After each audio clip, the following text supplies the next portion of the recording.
plain of Marathon in eastern Greece, a battle rages that will alter the course of Western civilization. On one side, the army of the Persian Empire, the most powerful fighting force in the world.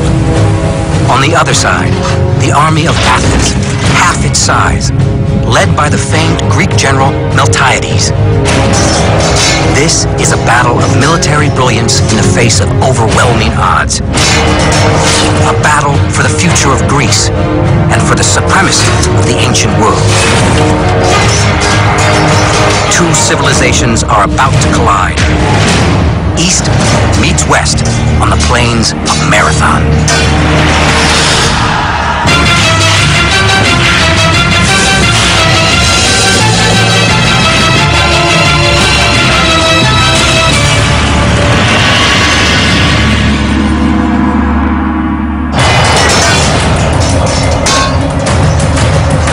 Death comes swiftly. For 6 days, a brutal attack by a faceless invader stains the soil red.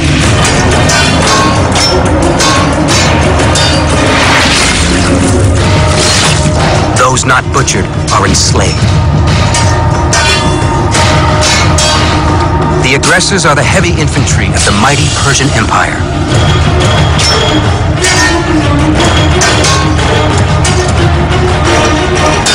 They are called immortals. The victims are residents of the island of Euboea in the Greek city of Erέτρια. 600 Persian warships had set sail on the Aegean Sea and swallowed every Greek island in their path. But Euboea is not their final destination. They're heading to Athens. The goal, total destruction. They move across, there's an island chain across the eastern Mediterranean in an island-hopping campaign, much like the United States did during World War II in Japan, of capturing small islands, turning them into logistics bases, and then finally being in a position where you could attack Athens. Nothing stops the Persian war machine. From Eretria, they set sail for Athens. Persians eat cities the size of Athens for breakfast. They are so confident of success that they load up their ships with marble along the way so they can build a victory monument once they burn Athens to the ground. The Persian Empire is enormous. Its borders extend from the Indus River in India to the Nile River in Egypt. Persia was the greatest empire the world had ever known, not only in geographic terms, but in manpower terms, millions and millions of people. Also, one of the highest cultures that the world had known, in everything from architecture to art to writing to design. And she was a multinational empire. There were more nationalities and religions in the Persian Empire than had ever existed in any empire before. By contrast, Athens is merely one in a loose collection of Greek city-states. What we now call modern Greece, you'd have to imagine at this time, was not really a nation, but comprised of a number of city-states, ranging all the way in the north from Macedonia down to Athens, Corinth, Sparta, all those states whose names pop up in history. Each city-state was a self-contained society, had its own lands, its own army. But aboard his warship, the Persian commander Datis cares about only one of these city-states, Athens. He's so confident he'll be able to destroy this historic city, the only question in his mind is exactly how he'll destroy it.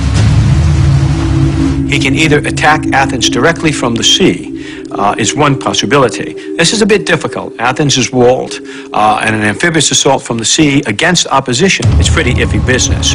So he decides not to attack Athens head-on, rather to pick a spot about 25 miles away from the city along his line of route, and to land there. And figured one of two things would happen.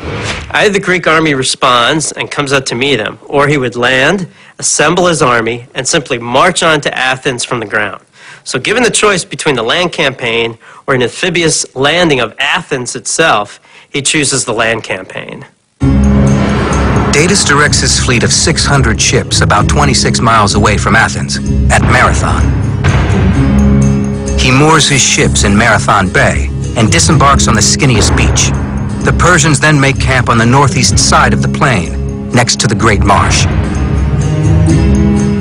Persian army is about to slam into Athens like a Category 5 hurricane. The Athenians know surrender isn't an option, but they're divided on how to prepare. Should they hunker down behind the city walls or march out to meet the Persians in battle? Some in Athens believe that an open field battle against the Persians is suicide. But one Athenian disagrees. His name is Miltiades, and he has a personal history with the Persians. Miltiades is a very interesting character. He comes from a prominent family in Athens, and when he's about 35, he takes over a Greek colony in Ionia on the edge of the Persian Empire. He rules there as a tyrant. This makes him very unpopular in Athens. In the late 6th century BC, Miltiades' home on the Hellespont Peninsula is engulfed by the expanding Persian Empire. He's forced into military service. Now wielding a Persian sword, he must fight along his conquerors. The Persians soon spread north, cross the Danube River, and invade Scythia, modern-day Eastern Europe and Asia. Miltiades was in charge of guarding the bridges across the Danube over which the Persian army had come in order to go into Scythia and prosecute the campaign. Finally, after 3 long years in Scythia, Miltiades decided he had enough. Miltiades had never been a big fan of the Persians, and he tried to get other Greek generals to agree that what we ought to do is burn the bridges behind Darius and his army and let them die of starvation or be killed by the Scythians. Other Greeks would not go along with it, but it was Miltiades' idea, and it was picked up by Persian intelligence. So Persian intelligence were not very happy with Miltiades, as you might expect. Miltiades flees to Athens, but he's not welcome there either. The people of Athens still remember Miltiades as a tyrant and lock him up at the first chance they get. 3 years after his arrival in Athens, Miltiades faces the death sentence for tyranny, but he's got an ace in the hole. He knows the Persian game.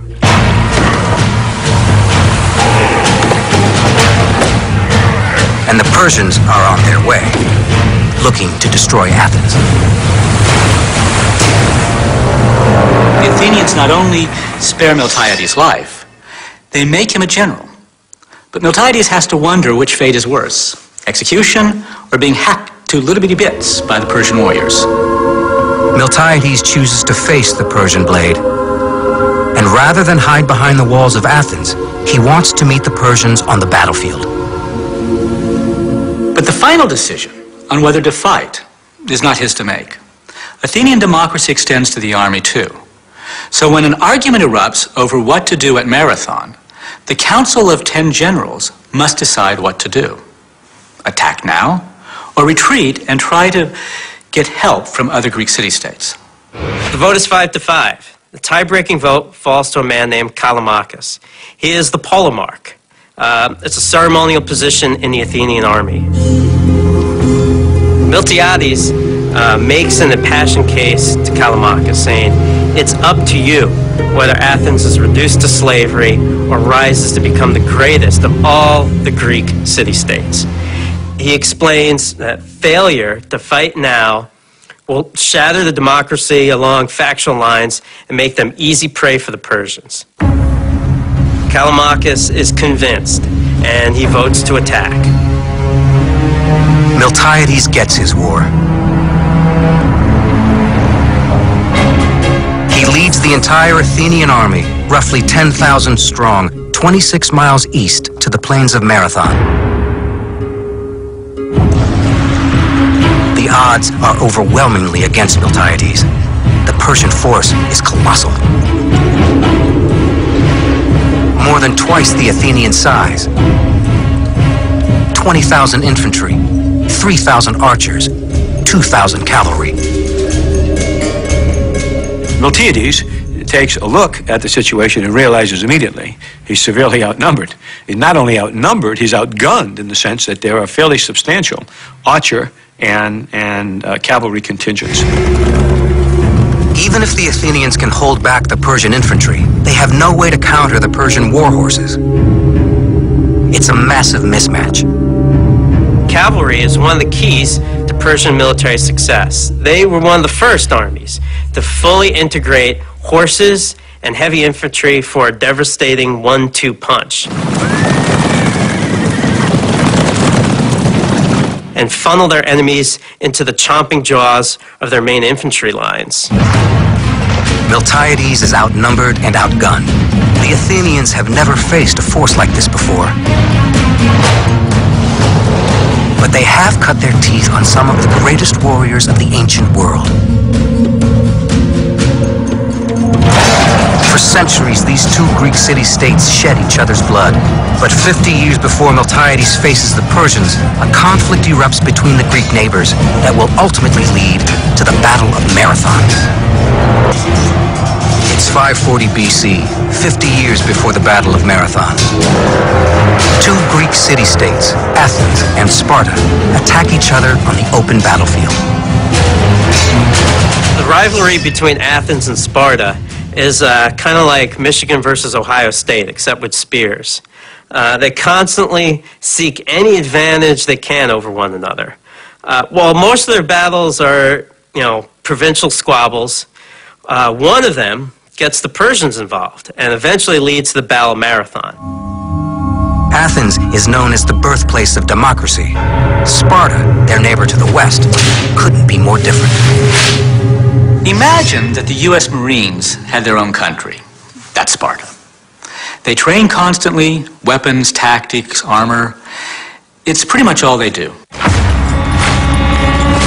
Now, the Athenian-Spartan relationship is very bipolar. Sometimes they help each other, sometimes they fight. At the time, Athens is ruled by a man named Hippias. He is, however, wildly unpopular with the Athenian aristocrats. So they plot a coup and overthrow Hippias with the help of some unlikely allies, the Spartans. Now, the problem with the Spartans helping you is that they wouldn't go home. And that was the problem that the Athenians had, was how to get rid of the Spartans. Well, they rose in revolt and drove the Spartans out of Athens. And it was that period about 540 BC, which was the beginning of Athenian democracy at about this time. The problem was this. Inevitably, one would expect the Spartans to counterattack. Athens believes they need an ally to defend themselves against Sparta. They turn to the Persian Empire.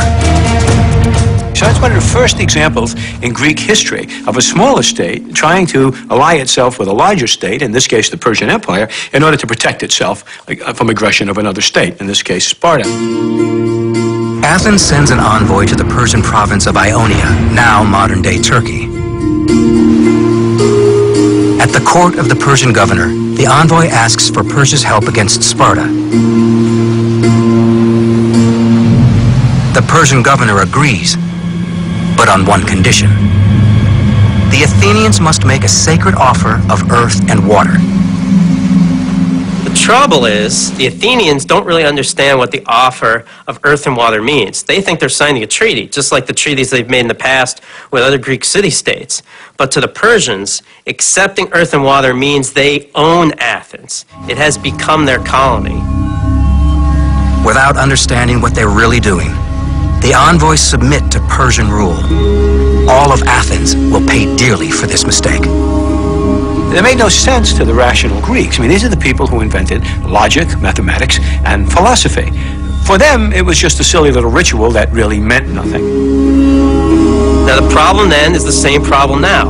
When you have two cultures reaching an agreement, sometimes that agreement means different things to each party because the cultural context in which it occurs is different. Athens secures the promise of Persian protection, but Sparta attacks so quickly, Athens has no time to call on her new ally.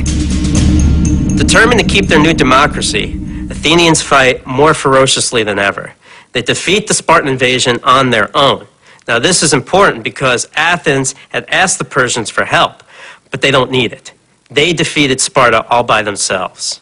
The Athenians now felt that the agreement they had made with the Persians was null and void, and made the terrible mistake of telling the Persians that. This infuriates the Persian emperor, Darius I. It amounted, in the Persian view, to little more than an open revolt, and Darius resolved that he was going to bring Athens to heel. The Persians send heralds to Athens and demand payment of customary taxes. The Athenians throw them into a pit to die. Athens has spit in the face of the world's most powerful empire. Throughout history, alliances often come with unintended consequences, but few have the magnitude of the treaty between Athens and Persia. If the Athenians never asked for Persian help against the Spartans, the world might be a completely different place today. It sets off centuries of conflict between the East and the West. And the first major battle is Marathon, where more than 20,000 Persian infantry, cavalry, and archers are preparing to burn Athens to the ground. The Athenian general Miltiades and 10,000 Greek infantrymen are colossally overmatched. But Miltiades does have one advantage. How does he offset the inferiorities that he suffers relative to the Persian forces? And the answer, as almost always in antiquity, is the same. Terrain, terrain, terrain. Location, location, location. Historians debate the exact route the Persians would have taken to get from Marathon to Athens. Some believe they would have taken the coastal road, a route that passes through the Vrexiza swamp. But then you would have had to go through a swamp, which was doable. But then you would have been a problem where the Persian army would have been in column of march, trying to gain the road with the Athenian army on its flank. Always a bad idea. The only other way to Athens is through the mountains, beginning at the Vrana Valley. If the Persian army intends to invade Athens, it's got to go through the mouth of that valley. And it's not very wide. It's not very wide. So what Miltiades does, he decides to block the valley. And he deploys his troops in the mouth of the Vrana Valley in order to make it impossible for the Persians to advance further. Miltiades has positioned his infantry in the valley like a cork in a bottle. The Athenian phalanx is made up of lines of tightly organized, interlocking warriors. They can move forward and back easily, but not side to side. The phalanx formation is incredibly effective at holding ground and moving forward. With rows of men packed tightly together, they use each other's overlapping shields to form an armored wall. Miltiades anchors his flanks on the rocky sides of the hill and then goes about chopping down trees to put them on the flanks as well. Why does he do this? He's well aware of the fact that the weakness of the Greek phalanx is its flanks. Whenever it has died in battle, it has died because it's been taken in the flanks, either by another phalanx or mostly by cavalry. In the valley, the flanks of the phalanx are well protected. So you're not going to rely on the steepness and the rocks alone. You pile it with brush and trees and logs so that there can't be any cavalry attack. So just by positioning his troops where he has essentially taken the cavalry out of the fight. Brilliant maneuver. The Persian commander Datis is not concerned and assembles his infantry. For 3 days, the Persians line up for battle. But the Greeks choose not to engage them and stay in their protective zone. It wins the day if there's no fight at all. Its job essentially is to protect Athens by blocking the road. So if you would like to stay here for several weeks, that was quite okay with Miltiades. It's not okay, of course, with the Persians. Finally, the frustrated Persians initiate an attack. The Athenians form up for battle. But the Persians do not immediately send in their infantry. They first launch a blistering barrage of arrow fire.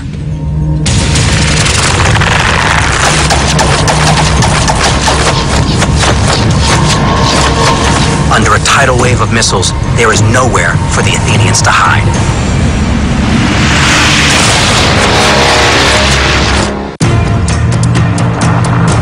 .490 BC, it's the Athenian Greeks versus the mighty Persians on the plains of Marathon.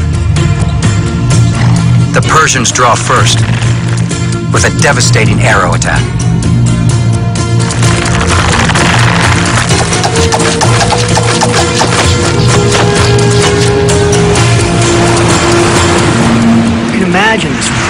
missiles, literally blocking out the sun, raining down on the Athenians.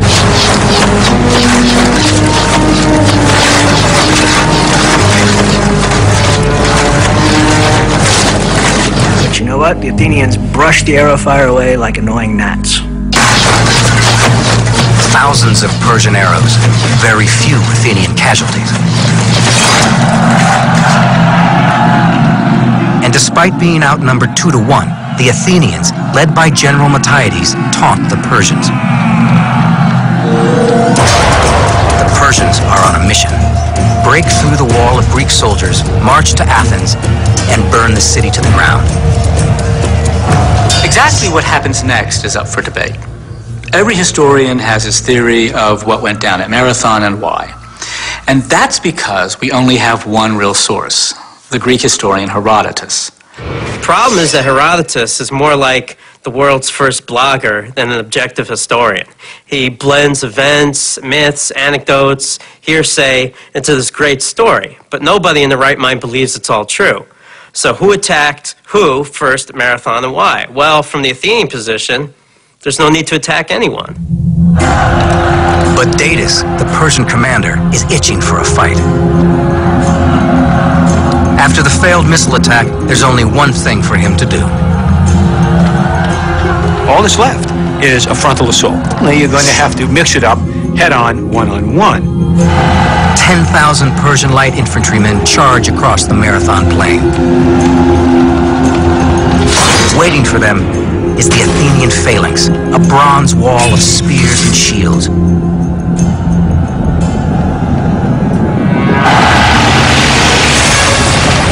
More than 1 million pounds of flesh and bone collide. Helping the Athenians create this wall is the hoplon shield. The Greek shield, known as the hoplon, is more than just a glorified garbage can lid. It's a revolutionary innovation in warfare. The hoplon is a large, circular, bowl-shaped shield made of wood and faced with bronze. It can withstand arrows and punishing sword blows without splintering. But what makes it truly remarkable is what's called an Argive grip. The soldier passes his arm through a leather loop in the middle of the shield and holds onto a handle near the rim. And why this is important is it gives you very good control, much more force with the shield, whereas the old tether grip in the center wouldn't allow you to produce a lot of force with it. The Athenians stop the crushing charge. Now they go on the offensive. The Athenians' primary weapon is the heavy ashwood spear called the dory. 7 feet long, tipped with sharpened iron, the dory can smash through shields and armor. This spear is not thrown. It's used to stab the enemy with a gruesome thrust. In the 6th century BC, most Athenian warriors wear lightweight lamellar armor, made of bonded strips of linen and leather. Some, however, wear heavy, rigid cuirasses, bronze plates sculpted to look like a muscular torso. Bronze helmets with distinctive horsehair plumes protect their heads, while greaves protect their lower legs. In full battle gear, the hoplites are armored head to toe. The problem for the Persians at Marathon is they're up against a determined Athenian phalanx that doesn't scatter during the arrow barrage. The Persian light infantry also doesn't have their usual cavalry support. So it's just sickle swords and wicker shields against a bronze wall of Athenians. The Persian commander Datis sends in wave after wave of light infantry assaults. Each time, however, they impale themselves on the solid Athenian wall of spears. The Persians are unrelenting. Defeat is not an option. The issue of imperial prestige is at stake. I mean, what in all hell's name could possibly have motivated this pipsqueak of a nation, this backwater, to insult the largest empire on earth? For the Persians, Marathon is about more than just a broken treaty. It's also punishment for Athens' support of a revolution against Persia 10 years earlier in nearby Ionia. Once an Athenian Greek colony, Ionia was absorbed as a province by the Persian Empire in 540 BC. But 40 years later, in 500 BC, a local tyrant incited a revolution. The people of Ionia then asked Athens for help. Athens was seen by her colonies as the kind of the mother country. And my guess, Athens considered herself the mother country.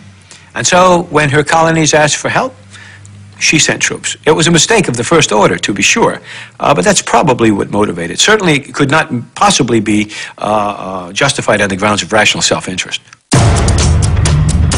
The Athenians were joined by a force from Eretria, in nearby Euboea. They sailed across the Aegean to Ionia and stormed the capital of Sardis. It is another Athenian slap in the face the Persians will never forget.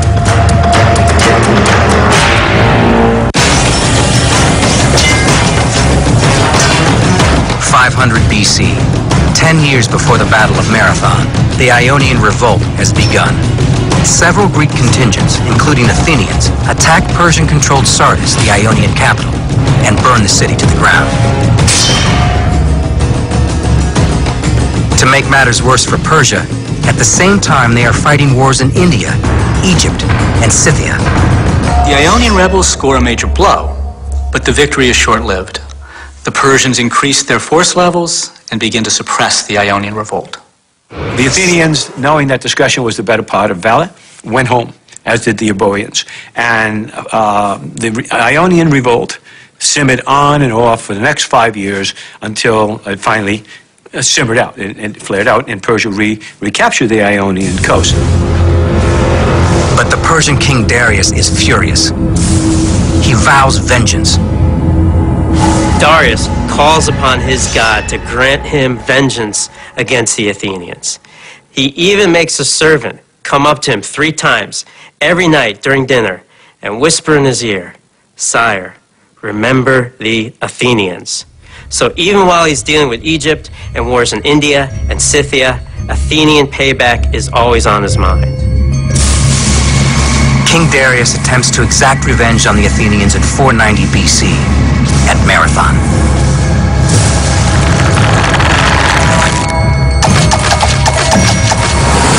But so far, the Athenians have survived a massive Persian missile attack.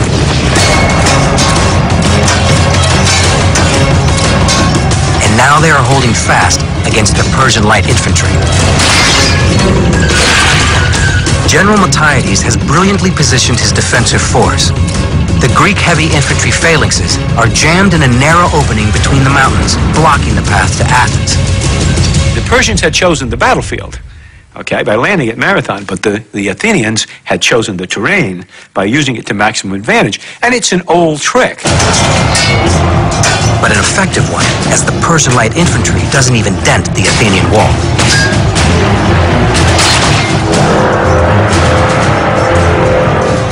The Persian light infantry retreats, but now Miltiades must face the elite force of the Persian army, the heavy infantry, the Immortals. The legendary Immortals are the stormtroopers of the Persian Empire. Faceless, they march into battle in complete silence. They are the Athenians' worst nightmare. In addition to their brutal killing ability, the presence of the Immortals forces Miltiades to change his tactics. Miltiades, although he has prepared the battlefield expertly and to give him every advantage, still suffers from a great disadvantage. And that is the area in which he occupies, although it's relatively narrow, okay, is still wider than he has sufficient troops to cover. What he does is he weakens his center and moves the additional troops out. So that when you look at the deployment of the Athenian force, you're looking at a force that is relatively thin in the center, but has heavy phalanxes on either side. Weakening the center of his phalanx is a huge gamble. But then Miltiades rolls the dice again. He advances his line out of the protective valley. If he stays where he is, he knows that when the center gets hit, it's going to flex in. The problem when it flexes in, if he stays where he is there's not enough room for his heavy phalanxes on the end to maneuver inward. There's not enough room. They're jammed up against the terrain. So he has a very, very delicate tactical problem, and it's this. Miltiades must move his troops far enough to be able to extend his line so the phalanxes can maneuver. The trick is, how far can Miltiades move out from the valley? If he doesn't come out far enough, his flanks can't maneuver. If he comes out too far, the Persians can get around his flanks and surround him. And remember, all this is happening on the fly. Miltiades won't know how far is too far until it happens. The immortals close in. Miltiades needs to make his move. He orders his troops to redeploy. Herodotus tells us that Marathon is the first time the Greek hoplites ever ran into battle. And the reason they'd never done it before is that it's exhausting. The Greeks wear all this heavy armor and carry long spears. So running just wastes a lot of energy. The other problem with running is the tight phalanx formation itself. Their strength lies in their unit cohesion. If that breaks apart as they advance, they're immediately vulnerable. My guess is that Herodotus is describing a redeployment at the run, not a movement to contact at the run. At a given signal, everybody moved in as close to format as they could, moved out to 200 yards, stopped, and then reformed very quickly, so that by the time actual contact occurred with the Persians, okay, the units were once more disciplined, ranks were dressed, ready to receive the charge.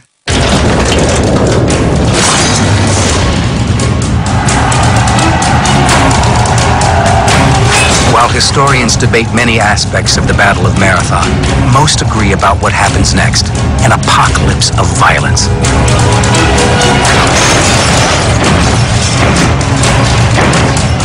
The armies collide in a horrifying maelstrom of bronze and blood.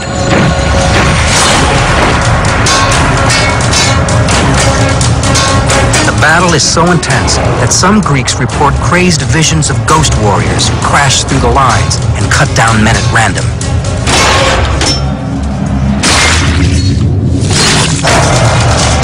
But the reality is just as terrifying. The Persians surge forward and the Athenians are beaten back. The weak center can't withstand the Persian attack. It's about to break. It's getting pushed back, back, back towards the valley. The hoplite dam is about to burst, and it looks like Athens is doomed. Miltiades' center is on the brink of collapse, but at the flanks, it's a different story. The normal tactics for the Persian infantry would have been to put the strongest units in the middle and the weaker units on the wings. This is because the wings are usually supported by cavalry. Now Miltiades would know this, and it may be why he bolsters his own forces on the flanks. With the Persian cavalry rendered ineffective by the terrain, the Athenians are able to chop down the weakened Persian flanks. The center of the Athenian line continues to be pushed back, while the flanks hold strong. And Herodotus tells us that just before the center broke, they were rallied by their officers to find new courage and actually counterattacked.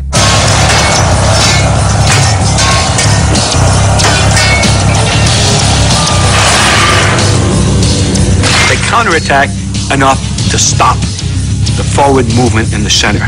And at that point, the heavy phalanxes on the wings, bang, closed in on the side.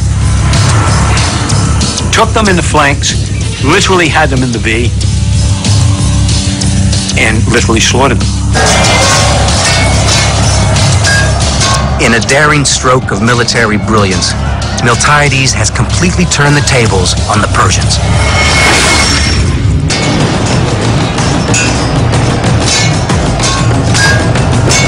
The Battle of Marathon has become a Persian bloodbath.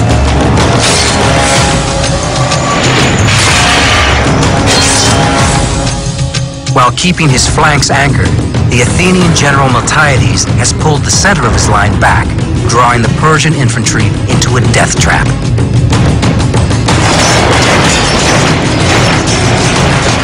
Hemmed in and on 3 sides, the Persians can't maneuver. They panic. One of the reasons for their panic probably was something caused by the fog of war, and by something that happens to men in battle no matter how well they are trained or how well you are disciplined. Every now and again, the disease of fear gets into your soul. And when that happens, and panic gets into your ranks, it's done. You can't stop it, no matter how disciplined you are, how controlled you are. More than 6,000 Persians perish, while the Athenians lose fewer than 200.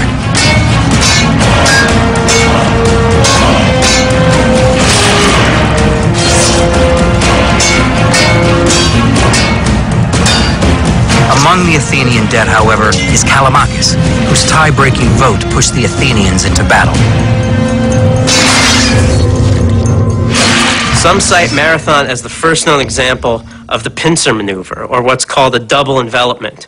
But this isn't truly the case because Miltiades only uses one force, so he does not completely envelop the enemy. The Persians still have an avenue of retreat. And they use it. The Persians race back toward the beach. Some say the Athenians immediately chased the Persians back to their ships, but this is pretty unlikely since the Athenians would be completely exhausted at this point.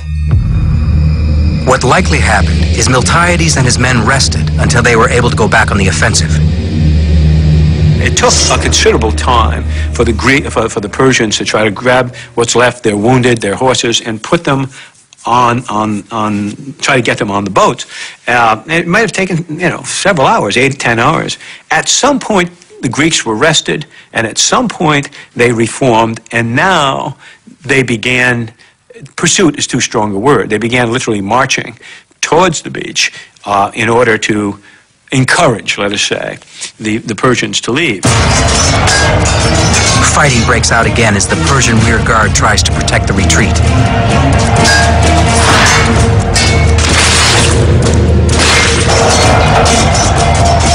Athenians butcher them and capture 7 of the fleeting boats.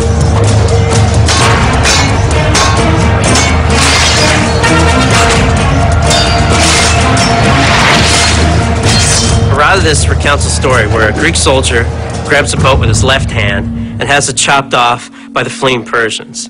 Undaunted, he grabs the boat with his right hand. It also gets chopped off. So the Greek soldier bites the boat and tries to hold it on the beach with his teeth. This is the kind of hyperbole that Herodotus is known for. The Athenians rout the Persian infantry, but the danger isn't over yet. The Persians aren't sailing back to Asia. They're heading straight for Athens. Miltiades sends a Greek messenger from Marathon to Athens with news of the victory. The Athenian runs the 26 miles from Marathon to Athens, runs into the town square, yells up his hands, Nike, which means victory, and drops dead, probably of a heart attack or a stroke. And this is where we get the phrase, to run a marathon, 26 miles, the distance from Marathon to Athens. But at the same time that this inaugural race is being run, Miltiades realizes that the fight is not yet over. Once Miltiades realizes what the Persians are doing, he sends another runner back to Athens to alert them. Then he assembles his troops for a forced night march back to the city. It's hard to imagine how tired these infantry guys are at this point, but if they hope to save Athens, they have to keep going. The Athenians march all night long. It's difficult to know how long it would take the Persian ships to sail to Athens from Marathon, a distance of about 62 miles by sea. While a ship of that day could make the trip in about 10 hours, a lot would depend on the currents, weather condition, weight that the ship was carrying. Also, it's possible that some of the ships with the cavalry might have already sailed for Athens a day or so before. So Miltiades can't be sure if he had won the battle and lost the war. Early the next morning, the Persian commander Datis enters the Athenian harbor with his 600 ships. On the walls of the city, he sees Miltiades and the entire Athenian army.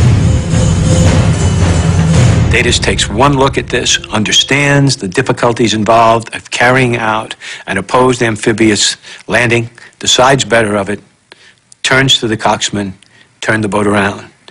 The fleet turns around and sails back to Persia. And Athens remains free. As the Persians sail away, the Athenian infantry can finally celebrate their amazing victory at Marathon.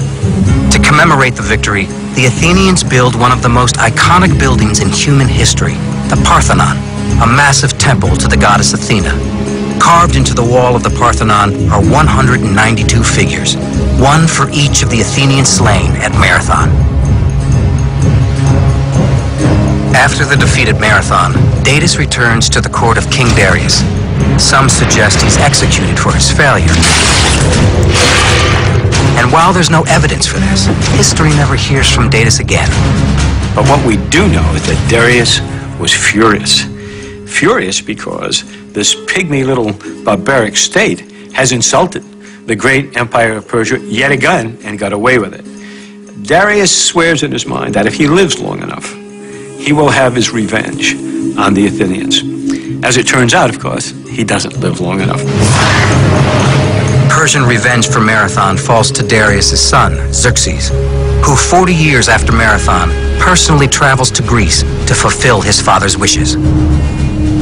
This transmission of the desire for revenge against Athens sets up 40 years later one of the signature battles of Western military history, the last stand of the 300 at the pass of Thermopylae.